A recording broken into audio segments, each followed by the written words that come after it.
বোকাখাতৰ বেটেলিয়ন কেম্পত গ্ৰেনেড বিস্ফোৰণ হাবজুৰি পানবাৰী কেম্পত নিশা বিস্ফোৰণ আহত 3 জোৱান বৰ্তমান সংকটমুক্ত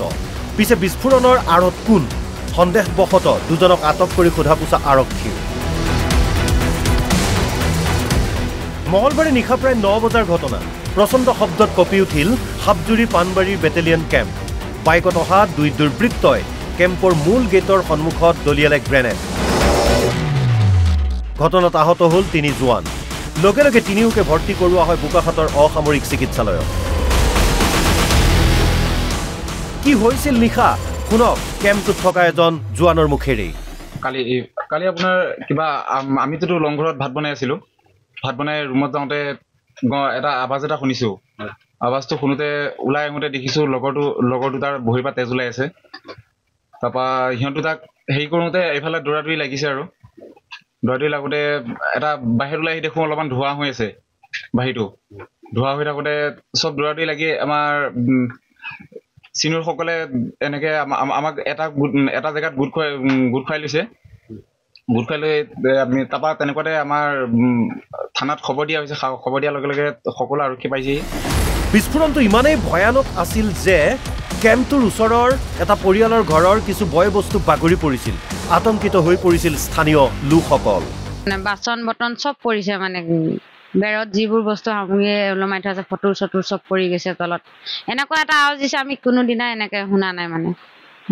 আপোনালোক এনে ঘৰটো চিআৰপি কেম্পৰ আপোনাৰ ঘৰটো কিমান দূৰ মান 3-4 মিটাৰ মানৰ ভিতৰত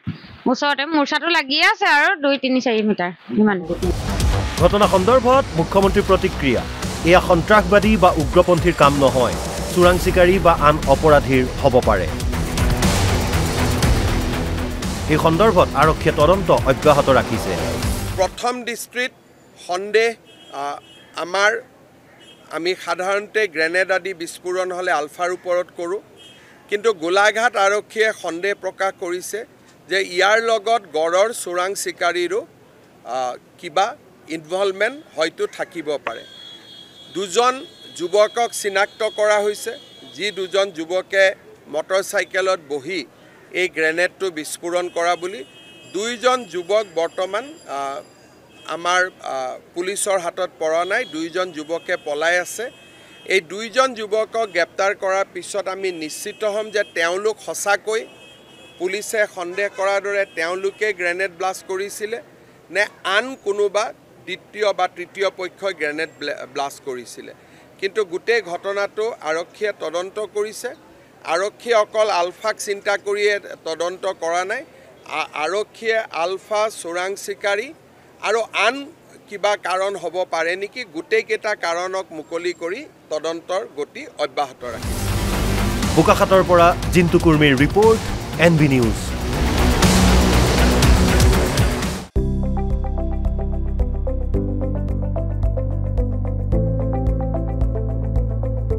NB নিউজ সহজ সৰল ভাষাত নৱভাৰতৰ কথা